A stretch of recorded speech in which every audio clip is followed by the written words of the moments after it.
Hello everyone, मैं ईराम, आपका आफिन academy में स्वागत है। हम लोग पढ़ रहे हैं क्लास 6 का सिविक्स का बुक का चैप्टर 4, जिसका नेम है की elements of a democratic government. यानी कि ऐसे कौन से की एलिमेंट्स डेमोक्रेटिक गवर्नमेंट में, यानी लोकतांत्रिक सरकार में, इसके बारे में आज हम लोग पढ़ेंगे। यहाँ पे कुछ लाइन्स दिए हुए हैं जो इस चैप्टर का ओवरव्यू देते हैं हम लोग को। चलिए सबसे पहले इसके बारे में पढ़ेंगे और जानेंगे कि चैप्टर में हम लोग पढ़ेंगे क्या। In this chapter you will read about some of the key elements that influence the working of a democratic government. यानी कि हम लोग डेमोक्रेसी सरकार जो गवर्नमेंट होती है, यानी कि जो लोकतांत्रिक होती है, उसके कुछ की एलिमेंट्स के बारे में जानेंगे। दिस इंक्लूड पीपल्स पार्टिसिपेशन, और जो लोगों की भागीदारी होती है उसके बारे में जानेंगे। The resolution of conflict and equality and justice, यानी कि लोकतांत्रिक सरकार में क्या क्या की एलिमेंट्स होते हैं, इक्वालिटी क्या होता है, जस्टिस किसे कहते हैं, कुछ इन सब चीज़ों के बारे में हम लोग जानेंगे। चलिए आइए लाइन बाय लाइन पढ़ते हैं और उसका एक्सप्लेनेशन जानने का कोशिश करेंगे।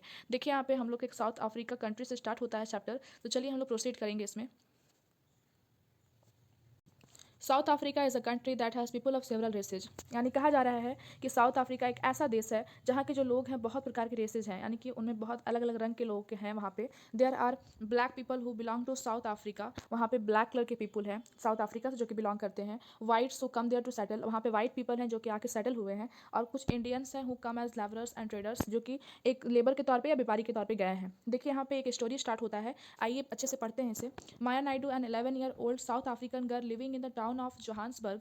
एक माया नायडू नाम की एक लड़की है जो कि 11 साल की है, जो साउथ अफ्रीका के एक टाउन में जोहान्सबर्ग में रहती है। Was helping her mother clear up her old boxes, वो कुछ पुराने बॉक्सेज को क्लियर करने के लिए अपनी माँ की हेल्प कर रही थी। She found a scrapbook full of pictures and newspaper articles, उसे एक स्क्रैप बुक मिलता है जिसमें बहुत सारी पिक्चर्स होती हैं और न्यूज़पेपर आर्टिकल्स होती हैं, ठीक है। There are many pictures of young school boy of around 15 years of age, उसमें ढेर सारी जो पिक्चर होती है, एक स्कूल बॉय की पिक्चर होती है जो कि 15 ईयर्स का है, यानी कि 15 साल का है। आगे देखिए, when she asked her mother who the boy, वो अपनी माँ से पूछती है कि लड़का कौन है।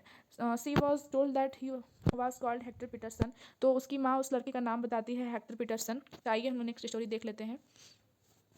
तो उसके आगे बताती है he had been shot by the police, Maya was shocked why she asked, यानी जो पुलिस के द्वारा उसे गोली मार दिया जाता है और माया इस सुन के बहुत शॉक्ड हो जाती है, क्यों, वह पूछती है। Her mother explain that South Africa was earlier govern by apartheid laws, यानी साउथ अफ्रीका में जो पहले का रूल है वो अपार्थेड लॉज पे डिपेंड करता है, यानी कि वहाँ की जो गवर्नमेंट है वो अपार्थेड नियम पे चलती थी। अपार्थेड मीन्स, हम लोग अपार्थेड का मीनिंग जानेंगे यहाँ पे। Apartheid means separation on the basis of race, यानी कि ऐसा लॉ जो कलर के आधार पर रंग भेद करता हो, यानी कि ब्लैक और वाइट पीपल में बहुत डिफरेंस दिखाता हो, यानी अपार्थेड नीति पे चलता हो, यही अपार्थेड का मीनिंग होता है, यानी सेपरेट करता हो। यहाँ पे लिखा हुआ है South African people they are divided into white, black, Indian and colour races. जो साउथ अफ्रीका के लोग हैं उन्हें बहुत तरह के कलर में डिवाइड किया गया है, ब्लैक लोग में, वाइट लोग में, इंडियन में, और भी बहुत तरह के कलर के आधार पे। According to the law this races they are not allowed to mingle with each other, to live near each other और इवन यूज कॉमन फैसिलिटीज। और इस कानून के अकॉर्डिंग ये होता है कि अलग अलग रेस के लोग एक साथ नहीं रह सकते हैं और एक साथ कोई भी सामान यूज़ नहीं कर सकते हैं, और कोई भी जो फैसिलिटीज़ होता है उन्हें मिलके साथ में इस्तेमाल नहीं कर सकते हैं। Maya could be not believe her ears, Maya's mother sounded angry when she spoke about life under apartheid, यानी माया को इस सब चीज़ों पर विश्वास नहीं होता है। उसकी माँ जब ये सब बता रही होती है तो बहुत गुस्से में होती है, बहुत गुस्से में ये सब चीज़ें बता रही होती है अपार्थेड के बारे में। सी told Maya that in those days, तो फिर माया को बताती है कि उन दिनों में, यहाँ पे देखिए फोटोग्राफ दिया हुआ है, आगे देखिए यहाँ पे, hospital were separate and so were ambulances. यहाँ पे क्या था कि जो हॉस्पिटल भी था और जो एम्बुलेंस वगैरह भी था वो सेपरेट था, यानी कि ब्लैक पीपल के लिए अलग और वाइट पीपल के लिए अलग। And ambulance meant for white people will always be well equipped while one meant for black people was not, और वहाँ के जो वाइट पीपल थे बहुत ही वेल इक्विप्ड थे, लेकिन ब्लैक पीपल ऐसा नहीं था।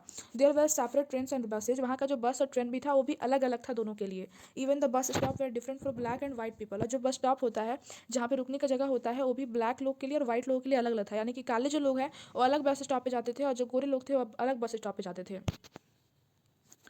Non whites were not allowed to vote, और जो नॉन वाइट्स थे यानी कि श्वेत नहीं थे, अश्वेत थे, उन्हें वोट देने का अधिकार नहीं था। The best land in the country was reserve for the white people, और जो देश की सबसे अच्छी ज़मीन थी वो वाइट पीपल के लिए रिजर्व किया गया था। And non whites had to be live on the worst, यानी कि जो नॉन वाइट्स थे यानी जो काले लोग थे उन्हें रहने का जो जगह था बहुत ही वर्स्ट अवेलेबल लैंड था, मतलब कि बहुत ही ख़राब ज़मीन दी गई थी उन्हें। Thus blacks and colour people they are not consider to be equal to whites, यानी कि जो ब्लैक लोग थे और भी कलर वाइज जो डिवाइडेड और भी लोग थे उन्हें वाइट्स के इक्वल नहीं समझा था, यानी कि जो श्वेत लोग थे उन्हें उनके इक्वल नहीं माना जाता था।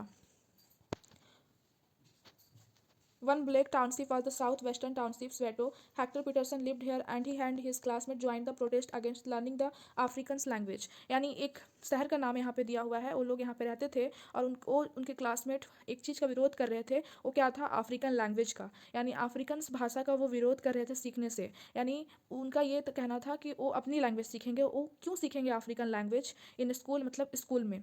तो देखिए यहाँ पे आगे हम लोग, यहाँ पे लिखा this was the language that the white spoke, यानी कि जो अफ्रीकन लैंग्वेज था वो श्वेत लोगों के लिए था, श्वेत लोग बोलते थे। और ये इन्फोर्स किया जा रहा था कि वहाँ के जो अश्वेत लोग हैं, यानी कि नॉन वाइट हैं, उन्हें वो लैंग्वेज बोलना है। तो इसलिए हेक्टर जो था वो और उसके कुछ क्लासमेट इस चीज़ का प्रोटेस्ट कर रहे थे, विरोध कर रहे थे। Hector and other school students were being force to learn this language but they wanted to learn their own language.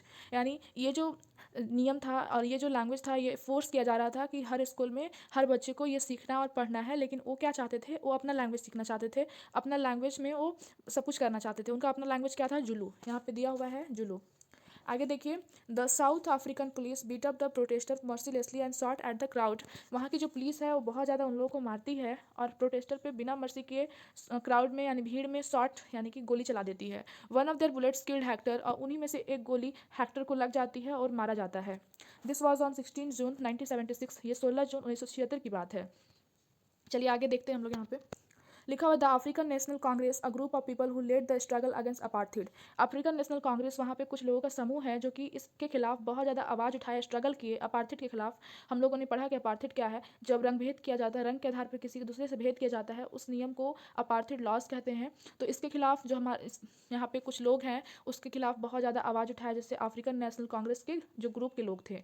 आगे यहाँ पे देखिए, and their most well known leader Nelson Mandela fought the apartheid system for several years. और सबसे ज़्यादा जाने माने जो नेता हैं नेल्सन मंडेला, वो भी इस अपार्थीड सिस्टम के खिलाफ बहुत ज़्यादा लड़े और इसका विरोध किए।